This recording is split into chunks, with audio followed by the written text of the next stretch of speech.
महाराष्ट्र की राजनीति में भाषा और अस्मिता का मुद्दा एक बार फिर से चर्चा में है। शिंदे गुट शिवसेना के विधायक प्रकाश सुर्वे के बयान ने सियासी माहौल को काफी गर्मा दिया है। एक कार्यक्रम में उन्होंने मराठी और उत्तर भारतीय रिश्ते की तुलना करते हुए एक ऐसा उदाहरण दिया जिसने विवाद को जन्म दे दिया। सुर्वे के बयान ने न सिर्फ राजनीतिक हलकों में हलचल मचाई बल्कि मराठी और हिंदी भाषी समुदायों के बीच नई बहस छेड़ दी है। अब ये मामला मराठी अस्मिता और हिंदी पहचान के बीच टकराव का प्रतीक बन गया है, जिसने महाराष्ट्र की राजनीति को एक बार फिर से संवेदनशील बना दिया है।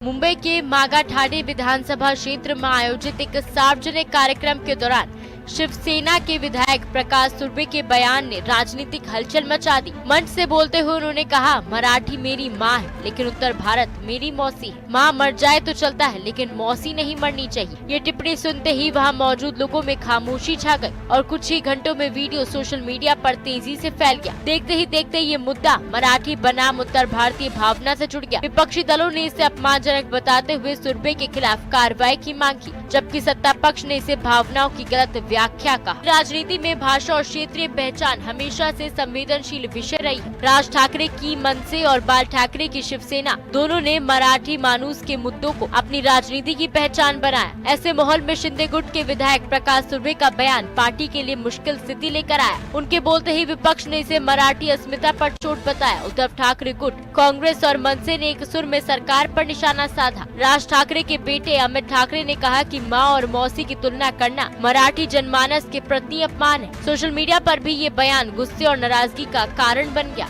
विवाद बढ़ने के बाद विधायक प्रकाश सुर्वे ने सफाई दी कि उनके बयान को गलत संदर्भ में पेश किया गया है। उन्होंने कहा कि उनका मकसद किसी की भावना को ठेस पहुंचाना नहीं था, बल्कि वह ये दिखाना चाहते थे कि महाराष्ट्र और उत्तर भारत के बीच आपसी प्रेम और भाईचारा है। सुर्वे के मुताबिक उनके शब्दों को तोड़ मरोड़ कर वायरल किया गया ताकि राजनीतिक माहौल बिगाड़ा जा सके। हालांकि विपक्षी दलों ने इसे सिरे से नकार दिया और कहा कि ऐसा बयान सार्वजनिक मंच पर बिल्कुल अस्वीकार्य है। कांग्रेस, मनसे और उद्धव गुट ने उनकी माफी की मांग करते हुए चुनाव आयोग से भी शिकायत दर्ज कराई।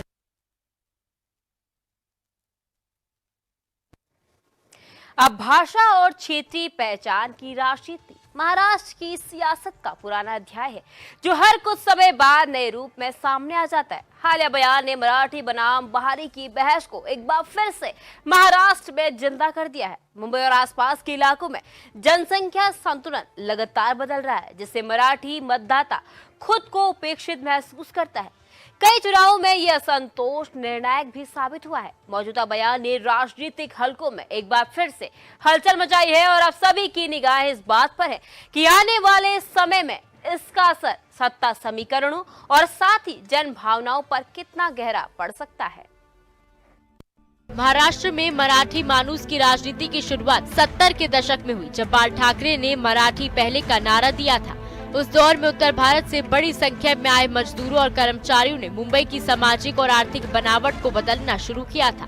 शिवसेना ने इसी भावनात्मक जुड़ाव को आधार बनाकर अपनी राजनीतिक पकड़ मजबूत की। समय के साथ ये मुद्दा वोट बैंक में तब्दील हो गया, लेकिन 2014 के बाद भाजपा और शिंदे गुट जैसे सहयोगियों के साथ आने से मराठी बनाम बहारी का विवाद धीरे धीरे पीछे चला गया। और प्रकाश सुर्वे के हालिया बयान ने उसी पुराने जख्म को दोबारा हरा कर दिया है, जिससे राजनीतिक माहौल फिर गर्म हो गया है। मुंबई में उत्तर भारतीयों की आबादी करीब 40% है, जिनमें उत्तर प्रदेश, बिहार और मध्य प्रदेश से आए प्रवासी बड़ी संख्या में। ये वर्ग अब स्थानीय चुनावों में निर्णायक भूमिका निभा रहा है। राजनीतिक दल जानते हैं कि समुदाय को नाराज करना भारी पड़ सकता है, इसलिए शिंदे गुट की रणनीति भी मराठी अस्मिता और उत्तर भारतीय समर्थन के बीच संतुलन बनाए रखने पर केंद्रित है। मगर प्रकाश सुर्वे का बयान इसी संतुलन को बिगाड़ने वाला साबित हो रहा है। मराठी वर्ग इसे अपनी अस्मिता पर चोट मान रहा है, जबकि हिंदी भाषी समुदाय इसे भावनात्मक और असंवेदनशील तुलना बता रहे हैं। यही वजह है कि ये विवाद राजनीति से ज्यादा सामाजिक मुद्दा बनता जा रहा है। उप मुख्यमंत्री एकनाथ शिंदे ने इस विवाद पर सार्वजनिक रूप से कुछ नहीं कहा, लेकिन सूत्रों के मुताबिक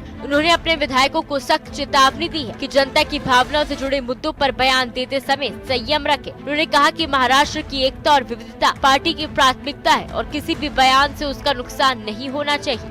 वहीं विपक्ष ने इस चुप्पी को निशाना बनाते हुए कहा कि सरकार दिशा खो चुकी है और अब उसके विधायक भाषाई एकता को तोड़ने वाले बयान दे रहे हैं। विपक्षी नेताओं का कहना है कि अगर उप मुख्यमंत्री वाकई संवेदनशील है तो उन्हें अपने विधायक पर सार्वजनिक रूप से कार्रवाई करनी चाहिए।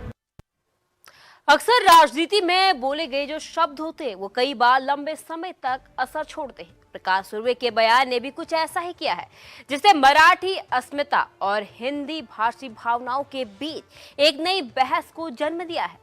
माफी के बावजूद विवाद थमा नहीं बल्कि और गहराता गया। ये मामला अब सिर्फ बयान तक सीमित नहीं रह गया है, बल्कि महाराष्ट्र की सामाजिक समझदारी और राजनीतिक परिपक्वता की परीक्षा बन चुका है।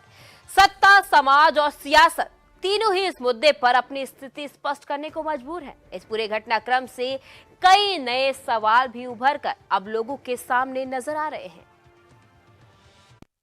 महाराष्ट्र की राजनीति में एक बार फिर ये चर्चा तेज है कि क्या मराठी बनाम बहारी की बहस लौट आई है। क्या नेताओं के ऐसे बयान सुनियोजित चुनावी रणनीति है या बस जुबान फिसलने का मामला। राजनीतिक विशेषज्ञों का कहना है कि महाराष्ट्र में हर चुनाव से पहले मराठी अस्मिता का मुद्दा उठाया जाता है, क्योंकि ये जनता की भावनाओं को सीधे छूता है। हालांकि अब स्थिति बदल रही है। युवा मतदाता जाति या भाषा की राजनीति से ज्यादा विकास, रोजगार और अवसरों की बात करते हैं। ऐसे में प्रकाश सुर्वे का बयान लोगों के मतदान निर्णय को कितना प्रभावित करेगा, ये देखना दिलचस्प होगा। लेकिन इतना तय है कि इस बयान ने एक बार फिर समाज में भाषा और पहचान की संवेदनशील बहस को हवा दे दी। राजनीति से इतर देखा जाए तो ये विवाद समाज के ताने बाने पर गहरा असर डाल सकता है। मुंबई, ठाणे, नवी मुंबई और पुणे जैसे शहरों में लाखों उत्तर भारतीय रहते हैं जो मराठी समाज के साथ रोज काम करते हैं, एक साथ त्योहार मनाते हैं और इसी शहर को अपनी पहचान मानते हैं। ऐसे में भाषा या क्षेत्र के नाम पर उठे विवाद इस साझा जीवन शैली को चोट पहुंचाते हैं। जब क्षेत्रीय गर्व को भेदभाव का रंग दे दिया जाता है तो समाज में अविश्वास और दूरी बढ़ती है। ये सिर्फ राजनीति को नहीं बल्कि आम लोगों की आपसी समझ और सौहार्द को भी नुकसान पहुंचाता है। इसलिए ऐसे बयानों पर न केवल राजनीतिक बल्कि सामाजिक जिम्मेदारी भी तय होनी चाहिए। राजनीतिक नजरिए से देखा जाए तो ये विवाद आने वाले मुंबई नगर निगम चुनाव और विधानसभा उपचुनावों में बड़ा मुद्दा बन सकता है। उद्धव ठाकरे गुट लगातार शिंदे सरकार पर मराठी अस्मिता की अनदेखी का आरोप लगाता रहा है और अब इस बयान ने उनके हाथ मजबूत कर दिए हैं। दूसरी ओर भाजपा और शिंदे गुट इस मुद्दे को गैर जरूरी विवाद बताकर टालने की कोशिश कर रहे हैं, लेकिन राजनीति में हर शब्द का असर होता है और यही वजह है कि विपक्ष इसे लंबे समय तक भुनाने की रणनीति बना रहा है। फिलहाल माहौल शांत दिखता है, मगर इस विवाद की गूंज आने वाले चुनावों तक सुनाई दे सकती है। अब देखना ये है कि महाराष्ट्र संवाद की राह चुनता है या फिर एक बार भाषा की दीवारों में उलझ जाता है।